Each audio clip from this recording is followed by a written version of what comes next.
존경하는 국민 여러분, 오늘 국민 여러분과 함께 60민주항쟁 30주년을 기념하기 위해 광장에 서니 정말 감회가 새롭습니다. 스물이 안 된 청년부터 일원의 원로까지, 제주에서 서울까지 모두 하나가 되고 영남과 호남이 한 목소리로 외쳤던 함성, 호언철폐, 독재 타도, 그 뜨거웠던 구호가 지금도 귀에서 생생합니다. 30년 전 6월 우리는 위대한 국민이었습니다. 빗발치는 쇠루탄 앞에서도 꺾이지 않았던 청년 학생들, 응원군에서 항쟁의 주역으로 변해간 넥타이 부대, 자동차 경적을 울리고 손수건을 흔들고 빵을 나눠주고 전투경찰의 가슴에 평화의 꽃을 달아주었던 시민들, 그 모두가 역사의 주인공이었습니다. 30년 전 6월 우리는 국민이 승리하는 역사를 경험했습니다. 엄혹했던 군부 독재에 맞서 불의에 대한 분노와 민주의 열망이 만들어낸 승리였습니다. 국민은 시대의 흐름을 독재에서 민주로 바꿔냈습니다. 대통령을 내 손으로 뽑을 권리, 국민이 정부를 선택할 권리를 되찾았습니다. 바위에 계란치기 같았던 저항들이 끝내 거대한 흐름을 만들어낸 너무도 위대하고 감격스러운 역사였습니다. 대통령 직선제만이 아니었습니다. 6월 항쟁은 우리 사회에 광장을 열었습니다. 보도지침이 폐지되고 언론과 시민은 말할 자유를 찾았습니다. 다양한 시민사회 운동 조직이 생겼고 억압되고 폐쇄되었던 민주주의의 공간을 확대했습니다. 민주주의가 아니었다면 눈부신 경제 발전도, 사회각 분야의 다양성도, 문화와 예술도 꽃피우지 못했을 것입니다. 지난 30년 우리 사회가 이루어온 모든 발전과 진보는 6월 항쟁에서 비롯되었습니다. 문재인 정부는 우리 국민들이 이룬 그 모든 성취를 바탕으로 출범했습니다. 그런 까닭에 저는 오늘 6월 항쟁의 주역인 국민과 함께 30주년을 기념하게 된 것을 매우 뜻깊고 영광스럽게 생각합니다.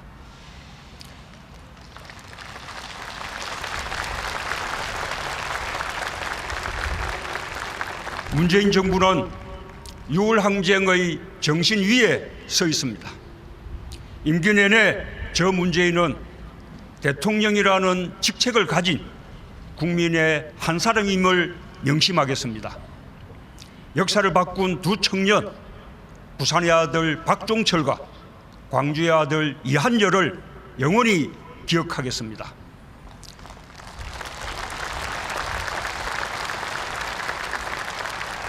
항쟁을 이끌어주신 지도부, 87년 뜨거운 함성 속에서 함께 눈물을 흘리고 함께 환호했던 모든 분들께 감사와 존경의 인사를 드립니다.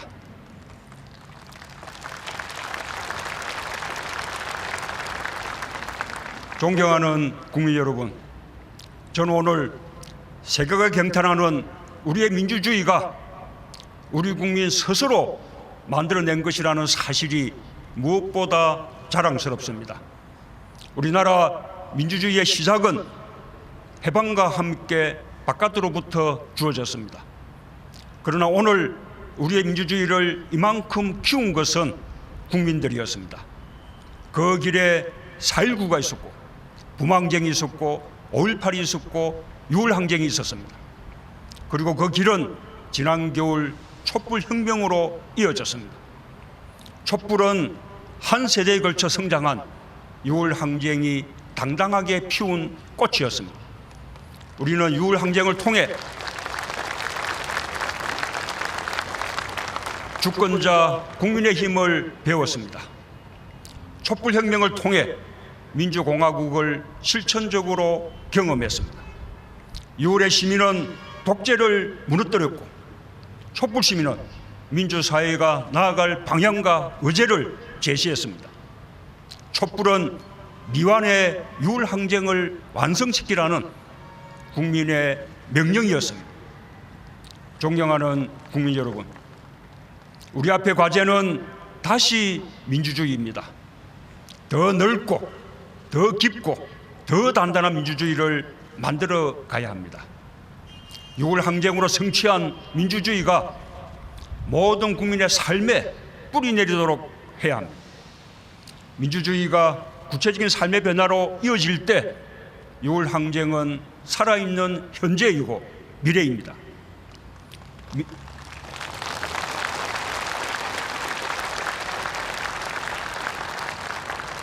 민주주의는 제도이고 실질적인 내용이며 삶의 방식입니다. 저는 이 자리에서 약속드리고 제안합니다. 제도로서의 민주주의가 흔들리고 후퇴하는 일은 이제 없습니다. 문재인 정부에서 민주주의는 발전하고 인권은 확대될 것입니다. 모든 권력은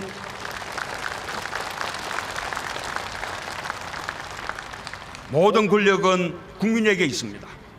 헌법, 선거제도, 청와대, 검찰, 국정원, 방송, 국민이 위임한 권한을 운용하는 제도도 마찬가지입니다.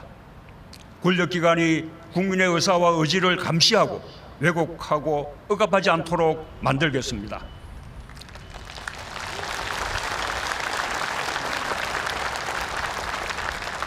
이제 우리의 새로운 도전은 경제에서의 민주주의입니다.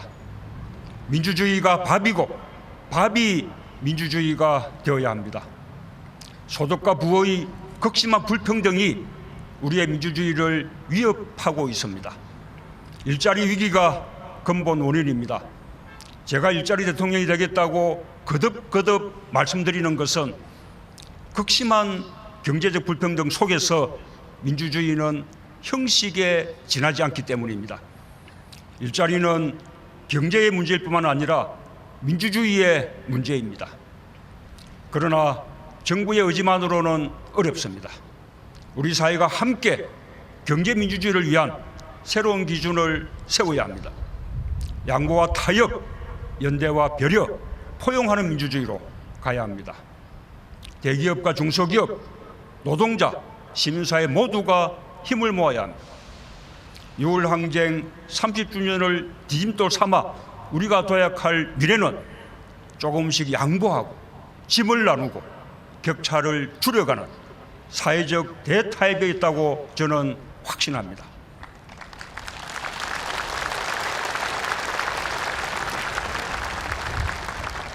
결코 쉽지 않은 일이지만 반드시 해내야 할 과제입니다.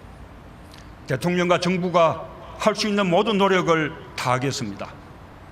진정한 노사정 대타협을 위해 모든 경제 주체의 참여를 당부드립니다.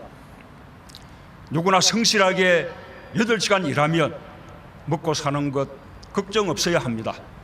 실패했더라도 다시 기회를 가져야 합니다. 그렇게 함께 사회경제적 불평등을 해소해 가는 것이 민주주의입니다. 정치권에서도 함께 힘을 모아주실 것을 부탁드립니다.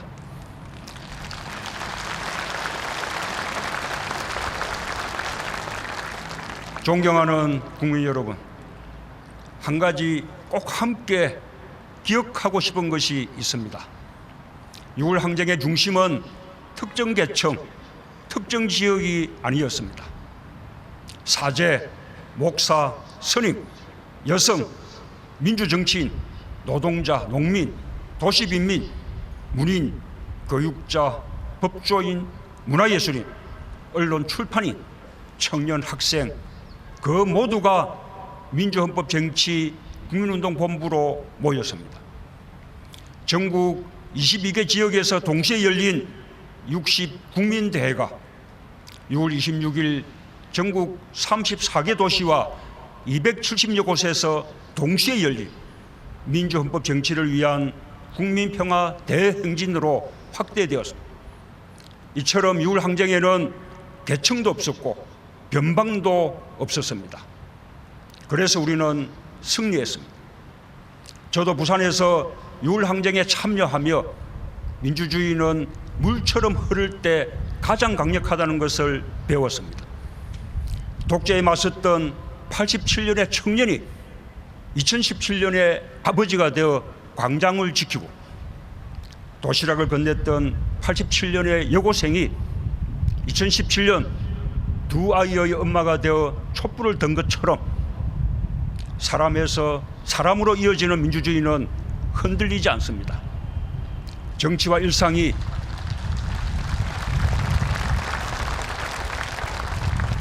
일상이 직장과 가정이 민주주의로 이어질 때 우리의 삶은 흔들리지 않습니다. 그렇게 우리의 삶, 우리 사회의 민주주의 역량이 더 성숙해질 수 있도록 함께 노력해 갑시다. 관행과 제도와 문화를 바꿔나갈 일은 그것대로 정부가 노력하겠습니다. 우리 주변에 일상화되어 있는 비민주적인 요소들은 우리 모두 서로 도와가며 바꿔나갑시다. 개개인이 깨어있는 민주시민이 되기 위한 노력은 그것대로 같이 해나갑시다. 민주주의가 정치, 사회, 경제의 제도로 정착하고 우리 한 사람 한 사람이 일상에서 민주주의로 훈련될 때 민주주의는 그 어떤 폭풍 앞에서도 꺾이지 않을 것입니다. 6월 항쟁의 이름으로 민주주의는 영원하고 광장 또한 국민들에게 항상 열려 있을 것입니다. 감사합니다.